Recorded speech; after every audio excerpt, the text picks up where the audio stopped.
स्वागत है आपका मेरे YouTube चैनल जज्बातों के सफ़र पर। आज मैं सुनाने जा रही हूँ अपनी दूसरी कहानी एक हसीना थी।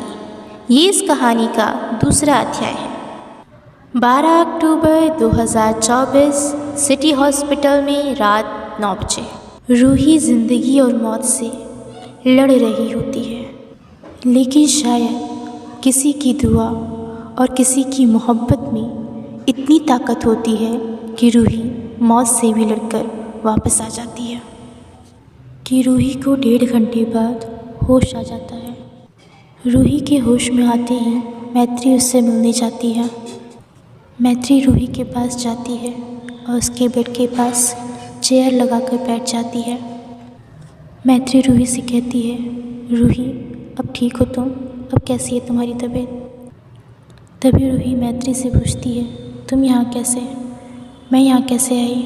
मेरा एक्सीडेंट हो गया था क्या? तभी मैत्री गुस्साते हुए कहती है, हाँ, किसी अहान मल्होत्रा ने तुम्हें अपनी कार से ठोकर मार दी थी।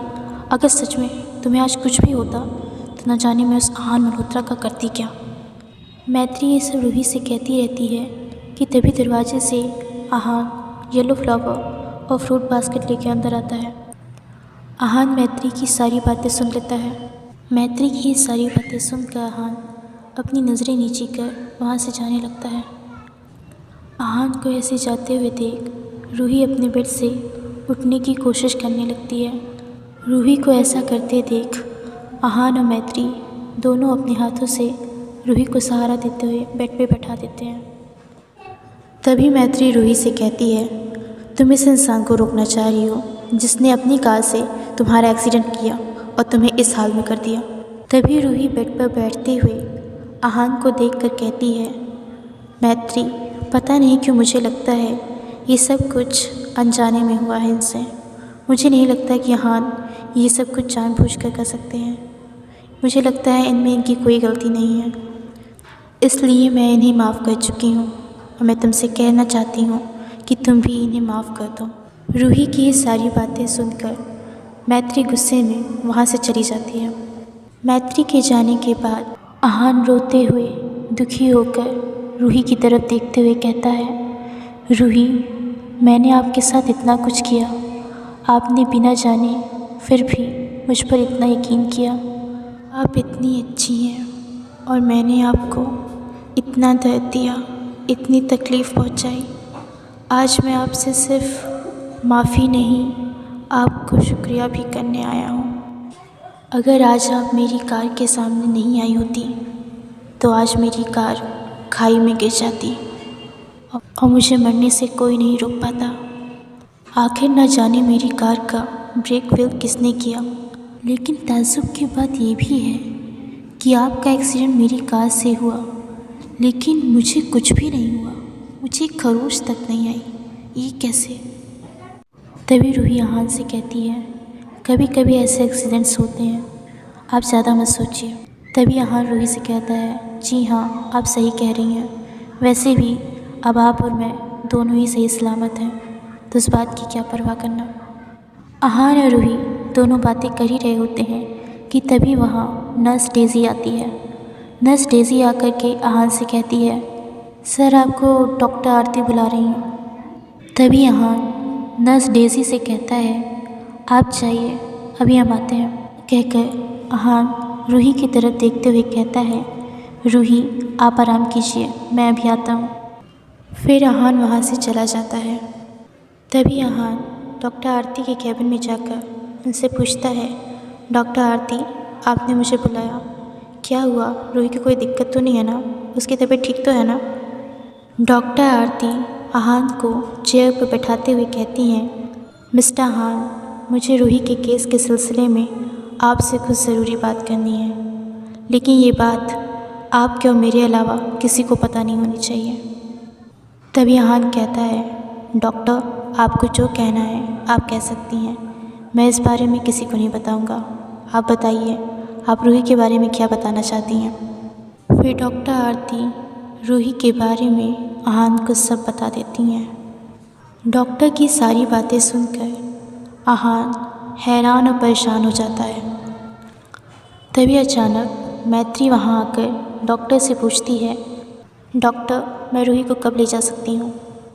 तभी डॉक्टर आरती मैत्री से कहती हैं, आप उन्हें कल ले जा सकती हैं, लेकिन उनका ज़्यादा से ज़्यादा ध्यान रखिएगा, उनकी चोट बहुत गहरी है, उसे ठीक होने में थोड़ा टाइम लगेगा। तभी मैत्री आहान से कहती है, सॉरी मैंने आपको इतना कुछ कहा, आपने कहा कि आपने ये एक्सीडेंट जानबूझकर नहीं किया और मैंने आप पर विश्वास नहीं किया, लेकिन अब मुझे यकीन हो गया है कि आपने ये सब कुछ नहीं किया। तभी आहान मैत्री से कहता है, मैत्री मैं तुमसे नाराज़ नहीं हूँ, तुम तो मेरी छोटी बहन जैसी हो, तुम मुझे कुछ भी कह सकती हो। तभी अचानक से मैत्री के मोबाइल पर मैत्री के पापा आनंद सिंघानिया का फ़ोन आता है। मैत्री फ़ोन उठाती है। तभी आनंद सिंघानिया फ़ोन पर कहते हैं, मैत्री तुम कहाँ हो, इतनी रात हो गई है और तुम अभी तक घर नहीं आई हो, जल्दी घर आओ। तभी मैत्री कहती है, वो पापा मैं रूही के साथ हूँ, रूही का एक्सीडेंट हो गया था तो मैं वहीं हूँ। तभी आनंद सिंघानिया मैत्री से गुस्से में कहते हैं, मैं अभी तुम्हें लेने आ रहा हूँ, इसके अलावा मैं कुछ नहीं सुनना चाहता हूँ। इतना कहकर वो फ़ोन काट देते हैं। आहान ये सारी बातें सुनकर मैत्री से कहता है, मैत्री तुम परेशान मत हो, मैं आज यहीं रुक जाता हूँ, तुम घर चली जाओ, वैसे भी काफ़ी देर हो चुकी है, तुम्हें अपने पापा की बात माननी चाहिए। तभी मैत्री आहान को थैंक यू कहकर वहाँ से चली जाती है। मैत्री के जाने के बाद आहान रूही के रूम के बाहर बेंच पर बैठा होता है। तभी अचानक से रूही के कमरे से कुछ आवाज़ आती है। तभी आहान रूही के पास भागता हुआ जाता है तो देखता है कि रूही बेड पर से उठकर आने की कोशिश कर रही है। रूही बेड पर से उठकर 2 कदम चली ही होती है कि उसका सर घूमने लगता है, उसे चक्कर आने लगता है। वो चक्कर आकर गिरने ही वाली होती है कि तुरंत ही उसे आहान संभाल लेता है और कहता है, रूही आप क्यों उठ रही हैं, कुछ भी चाहिए हो तो आप मुझसे कह दीजिए। और उसे अपनी गोद में उठाकर उसे बेड पर बैठा देता है। आहान रूही को बेड पर बैठाने के बाद रूही से कहता है, आप क्यों उठ रही हैं, कुछ भी चाहिए हो तो आप मुझसे कह दीजिए, आप आराम कीजिए। ये देखिए मैं आपके लिए फ्रूट्स काट कर लेके आया हूँ, आप इसे खाकर जल्दी से मेडिसिन खा लीजिए। फिर उसे अपने हाथों से फ्रूट्स खिलाने लगता है। तभी रूही आहान से पूछती है, आहान आपने कुछ खाया? तभी आहान रूही से कहता है, हाँ मैंने खाना खा लिया है, आप फ्रूट्स खा लीजिए, आपको मेडिसिन भी खाना है। फिर आहान रूही को फ्रूट्स खिलाकर उसे मेडिसिन देकर सुला देता है। आहान रात भर जग कर रूही का ध्यान रखता है। करीब सुबह के 2 बजे आहान को नींद आ जाती है तो वो सो जाता है। आहान जब सोकर उठता है तो देखता है कि रूम में रूही नहीं है तो घबरा जाता है। वो घबराते हुए रिसेप्शनिस्ट के पास जाता है और वो रिसेप्शनिस्ट मिस रैना से पूछता है, क्या आप मुझे बता सकती हैं कि रूही कहाँ गई? तभी वहाँ की रिसेप्शनिस्ट रैना आहान से कहती है, वो रूही जी को उनकी दोस्त मिस मैत्री यहाँ से डिस्चार्ज करके लेके गई हैं। तभी आहान रैना से पूछता है, क्या आप मुझे मैत्री का नंबर दे सकती हैं? रिसेप्शनिस्ट मिस रैना ये जानती रहती है कि आहान मल्होत्रा एक फेमस सिंगर और एक बहुत अच्छे इंसान है, वो कभी किसी को हार्म नहीं कर सकते, इसलिए वो मैत्री का नंबर आहान को दे देती है। आहान तुरंत ही मैत्री के पास फ़ोन करता है। मैत्री के फ़ोन उठाते ही आहान मैत्री को बताते हुए कहता है, मैत्री ये मेरा नंबर है, मैं आहान बोल रहा हूँ, मुझे बताओ कि रूही ठीक है कि नहीं। तभी मैत्री रोते हुए आहान से कहती है, आहान रूही मेरे साथ आई तो थी, लेकिन वो अचानक से पता नहीं कहाँ चली गई, मैं कब से उसे खोज रही हूँ पर वो कहीं नहीं मिल रही है। तभी आहान मैत्री से कहता है, मैत्री तुम रो मत, तुम कॉलेज जाओ, मैं रूही को ढूंढ लूँगा। मैत्री का मन तो नहीं कर रहा होता है, लेकिन वो आहान की बात मान जाती है और कॉलेज चली जाती है। मैत्री आहान के कहने पर कॉलेज आ तो जाती है, लेकिन मैत्री का मन सिर्फ़ और सिर्फ रूही के में लगा होता है, वो सिर्फ रूही के बारे में सोच रही होती है।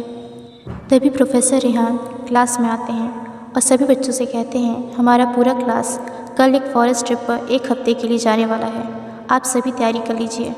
सभी लोग ये बात जानकर बहुत खुश होते हैं, लेकिन वहीं क्लास में बैठी मैत्री अपने ही ख्यालों में गुम होती है।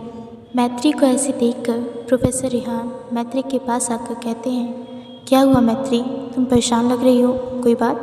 तभी मैत्री रोते हुए प्रोफेसर रेहान से कहती है, सर रूही कहीं नहीं मिल रही। मैं उसे हॉस्पिटल से डिस्चार्ज करके सीधे घर लेकर गई थी, लेकिन जब कुछ देर बाद मैं रूम में जाकर देखी तो वहाँ रूही नहीं थी, वो पता नहीं कहाँ चली गई है। तभी क्लास ओवर हो जाती है और मैत्री क्लास से बाहर चली जाती है। मैत्री कॉलेज से बाहर आकर जब देखती है तो उसके पापा आनंद सिंघानिया अपनी ब्लैक रोल्स रॉयस कार के बाहर खड़े होते हैं। मैत्री अपने पापा आनंद सिंघानिया को देखते हुए भी उन्हें इग्नोर करके जाने लगती है। तभी आनंद सिंघानिया अपनी बेटी मैत्री को रोकते हुए कहते हैं, अब तुम कहाँ जा रही हो, अब तो रूही भी नहीं है। मैत्री, जब रूही यहाँ नहीं है तो तुम इस कार में जा सकती हो, चलो मेरे साथ। तभी मैत्री गुस्साते हुए अपने पापा आनंद सिंघानिया से कहती है, मुझे पता नहीं क्यों लगता है कि आपने ही रूही को गायब करवाया है, तभी वो नहीं मिल रही है। अगर इसमें आपका हाथ हुआ तो ये जान जाइए मैं आपको कभी माफ़ नहीं करूँगी। इतना कहकर मैत्री ऑटो रोककर उसमें बैठकर घर चली जाती है। मैत्री की ये सारी बातों से गुस्साते हुए आनंद सिंघानिया भी अपनी कार में बैठकर वहाँ से चले जाते हैं। वहीं दूसरी ओर आहान रूही को हर जगह ढूंढ रहा होता है, लेकिन वो नहीं मिल रही होती है। वहीं दूसरी तरफ केजी रोड पर एक इंसान घुटनों के बल बैठकर हाथ जोड़कर रोते हुए उस इंसान से अपनी ज़िंदगी की भीख मांग रहा होता है, लेकिन उसके सामने खड़ी वो लड़की इतनी बेरहम होती है, वो उसकी परवाह नहीं करती। वो उस इंसान की पुकार नहीं सुनती है और उसके सीने पे 4 बार चाकू से वार कर देती। फिर वो ज़ख्मी इंसान उस लड़की के जाने के बाद ज़ख्मी हालत में अपनी कार पर अपनी खून से हसीना लिख देता है। आखिर वो लड़की कौन है, वो लड़की उस इंसान को क्यों मारी, ये जानने के लिए देखें हमारी कहानी एक हसीना थी। प्लीज़ हमारी कहानी को लाइक, शेयर एंड सब्सक्राइब करें। धन्यवाद।